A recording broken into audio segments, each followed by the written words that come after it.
What's up YouTube, this is Mathos97 and welcome back to an episode of WWE 2K14 Universe Mode.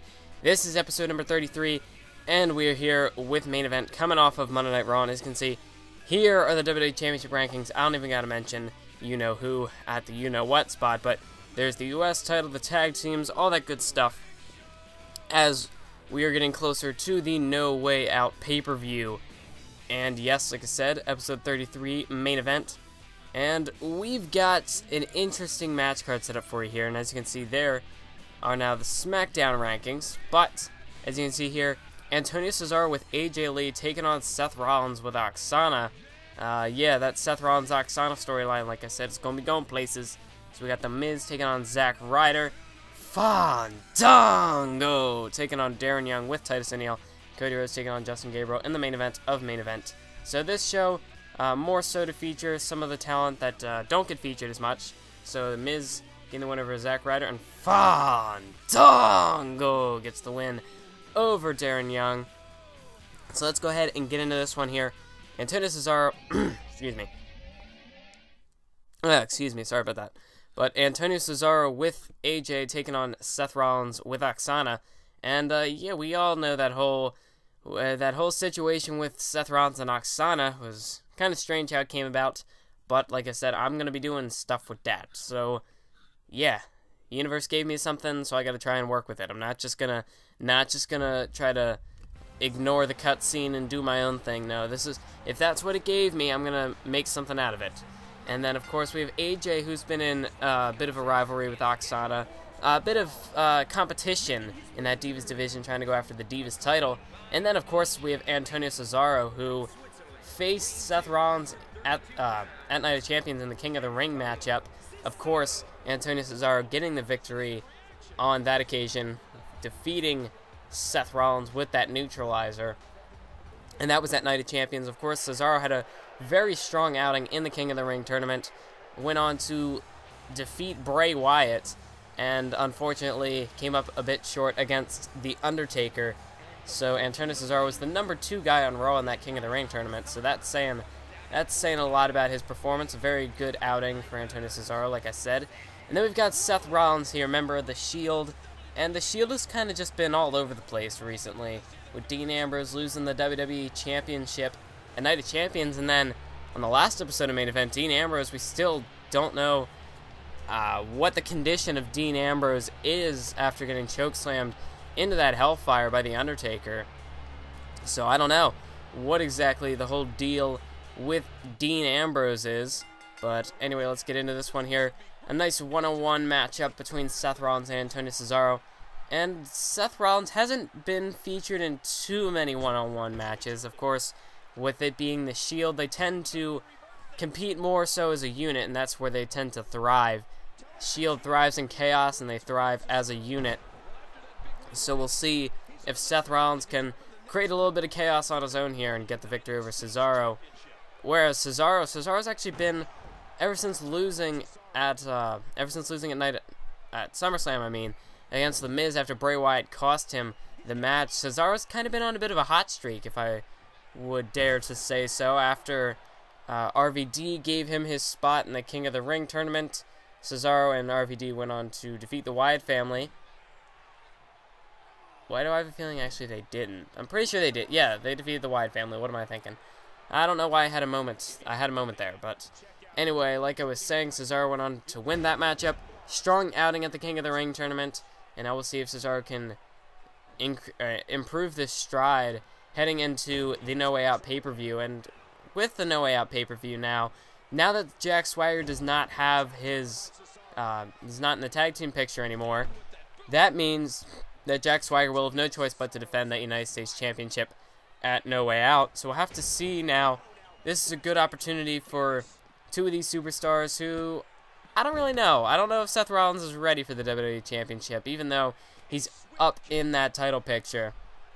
And I know what you're probably thinking, oh, but you made Dean Ambrose the WWE Champion. Well, to be honest, I don't really know where I was going. I don't even remember why Dean Ambrose got into the WWE Championship picture. I guess he was on a bit of a winning streak, and he got himself in there. But I feel like I messed up with the Shield when I built them up at first, because they were kind of just immediately an Impact. I pretty much just took what was going in WWE and made them an immediate threat. And I don't think that was the greatest decision. But now that the Shield is up in this whole scene, I got big plans for the Shield. Big plans. Big plans. So, like I've been saying, change is coming in this universe mode. This universe mode is about to get a whole lot more interesting. And this is not just me, you know, boasting and all that jazz. No, I've got big plans. I've got storyline ideas and all that good stuff. So you're gonna make sure you stick around. You're gonna want to stick around to see what is more to come, or what is yet to come in this universe mode. And now Seth Rollins stomping away at the gut of Antonio Cesaro. Referee's gonna have to check and make sure Seth Rollins doesn't go a little too low there. As now Seth Rollins working on the knee of Cesaro. AJ and Aksana haven't been getting too involved in this one. They've been playing it nice out there on the outside, not really interfering in this matchup as of late. It looks like Cesaro's actually had the upper hand for the majority of this one. As now Antonio Cesaro measuring Seth Rollins. Got him up for a powerbomb there. And now Seth Rollins could be in trouble here, as now he's able to roll away. And Cesaro caught him there with the Michinoku driver. Thought he might have gone for a cover there, but no. Opting not to go for the pin, and instead going for more damage. And he does just that with that German suplex. And now here's Antonio Cesaro picking Seth Rollins up to his feet. Seth Rollins now with a roll-up, looking to steal one here. 2 count, and Cesaro able to counter AJ up on the ropes now, distracting the referee. And Cesaro, I think that's been a 3 count by now. That's more than a 3 count. And Aksana getting a little overzealous there, getting in the ring. And now things are just breaking down. AJ and Aksana in the ring.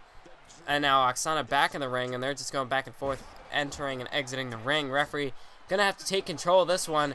And there's just pure chaos right now. But I think Seth Rollins might have Cesaro might have actually had Seth Rollins beat there if AJ hadn't distracted the referee, and that gave Aksana an opportunity to go in and break the pin. So, Cesaro may have had Seth Rollins beat. AJ, maybe a little miscommunication may have cost Cesaro the match, as now Seth Rollins trying to gain the upper hand here. And look at Seth Rollins here, just trying to buy some time, try to go to Antonio Cesaro out to the outside, and maybe try to catch his breath, try to get Cesaro into his element, because the Shield thrives in chaos, and that very well may be the same individually, as now Seth Rollins has Antonio Cesaro up on that announce table. And Seth Rollins now looking for a springboard moonsault, but no, Antonio Cesaro managed to get out of the way there, managed to get off that announce table. As Seth Rollins he channeled his inner Chris Jericho there with a lion salt to the outside, but nope. Antonio Cesaro was able to roll out of the way and avoid it, but now may have taken too long to taunt there. Seth Rollins with a Skywalker. 2 count, 3, it's over.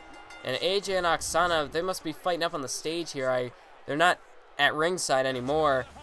Maybe the referee ejected them in all this chaos, but Seth Rollins managing to pick up the victory over Antonio Cesaro, and that is just like I said, the Shield thriving within the chaos. And Seth Rollins, another big victory in the career of this young superstar. As Seth Rollins, he's defeated John Cena. That was a huge upset, and this was another colossal win here for Seth Rollins. A victory over another rising star in that U.S. title division, Antonio Cesaro, or as he's now called in the WWE, I guess, Cesaro. But he's going to be Antonio for a while longer yet in this universe mode, until 2K14 comes around and his name is changed to Cesaro. But now we've got Cody Rhodes going one-on-one with Justin Gabriel. Bit of SmackDown action here on main event. That was our Raw matchup there. Well, I guess the Divas kind of float in and out of Raw and SmackDown. They compete on both shows. So, yeah, I still consider that mostly a Raw matchup, though. This one, however, is all SmackDown. Intercontinental Championship division. And like I was saying earlier, this main event is here more so to showcase some of our younger superstars, the younger talent. I try to make main events more, how do I want to put this? Better than the WWE. Try to actually, make it important. And, like, with main event, I'll put on some good matches, or not good matches, but, like, I'll use more of the main event superstars over on main event from time to time. Main event on main event. Okay, anyway. So, main event is kind of that show. You can mix it up every now and then. You can promote some of your younger up-and-coming talent while you can still have some high quality main event matches with, you know, the superstars like the Super Cena and the Shield and the Phenom, the Undertaker, those kind of guys. So sometimes I mix it in a little bit. Sometimes I do like all main event stuff, all main event talent. And then in an episode like this where I showcase more of the rising stars and the mid-card kind of guys to try and build some storylines. A main event does get some cutscenes. Usually in these main events we tend to get some interesting cutscenes. So we'll have to see maybe if we can get one of those here in this matchup. But it is Cody Rhodes taking on Justin Gabriel. And I'd have to say, Justin Gabriel, once we made the transition over to the new game after the Vengeance pay-per-view, Justin Gabriel was actually on a bit of a winning streak, getting some victories with Sin Cara and Rey Mysterio, picking up some solo victories. But I mean, that Intercontinental Championship division had just been so busy for the past number of months, and now that Justin Gabriel could maybe he could actually get an opportunity for the Intercontinental title, he hasn't really competed much since SummerSlam. I think he's kind of just been under the radar, just kind of disappeared off of Friday Night SmackDown and even main event. But Cody Rhodes, on the other hand, Cody Rhodes got himself into the King of the Ring on main event, defeated Christian, made his little babyface turn. He befriended Christian and got some mutual respect between the two of them. And Cody Rhodes has actually been on a bit of a winning streak, disregarding King of the Ring. And Cody Rhodes, maybe, I'd have to say Cody Rhodes is in a better position to challenge for that Intercontinental Championship, because Cody Rhodes is on a bit of a hot streak right now, and he's a bit upper in the card. Like, he's a bit of a higher standing than Justin Gabriel as it is. But like I said in the past episode of SmackDown, this Intercontinental Championship division, I don't know, some of the smaller, lesser-known talent like Justin Gabriel and Damien Sandow, well, Sandow could almost be considered upper mid-card if he were featured on SmackDown, but, you know, he just tends not to get booked. And look at that, a springboard 450 splash by Justin Gabriel, opting not to go for the cover there. But like I was saying, that Intercontinental Championship division, for some of the lower mid-card superstars, the lesser-known talent, they haven't really been getting featured all that much because with such a dominant champion as Ryback being the champion, I worded that a bit weirdly, but now that Christian, like I said, you've got some of the veteran superstars, you've got the possibility to move down some superstars from the main event, from that world title scene, into the Intercontinental Championship division. Some of the more upper mid-carders, like a Wade Barrett or an Alberto Del Rio. And that's going to make it a lot more difficult for superstars like Justin Gabriel, and as well as the rest of the lower mid-card guys. And even somebody like Cody Rhodes, who's kind of right in the middle between the two caliber of superstars.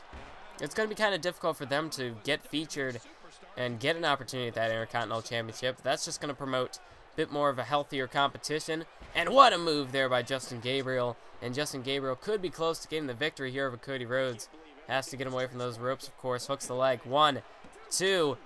No! Cody Rhodes manages to kick out there at 2.5. It is going to take a little bit more to put away Cody Rhodes. Cody Rhodes has really been stepping up his game in the ring as of late. But I think Justin Gabriel's actually got the upper hand in this one. As now Gabriel, nice neck breaker there. Very solid maneuver to take down Cody Rhodes. And now Justin Gabriel with a camel clutch locked in. And we really wouldn't consider Justin Gabriel much of a submission expert. But, oh, okay. I almost would have preferred the pinfall there, but Cody Rhodes tapping out to the camel clutch. I mean, hey, Justin Gabriel inflicted a lot of damage, so it is a bit understandable with these game mechanics. But yeah, I could get into a whole nother video on how they should improve the breaking point submissions. But actually, that's something I should probably start doing pretty soon, because I've got some ideas for 2K14 theories and ideas, pitch proposals, whatever you want to call them. So yeah, I'll have to get to those in the near future. But let's see, Justin Gabriel victorious here, and really, okay, which member of 3MB is it gonna be? As it looks like we've got a bit of a challenge here issued from some member of 3MB. And there's Jinder Mahal taking down Justin Gabriel from behind. And this is just like I said.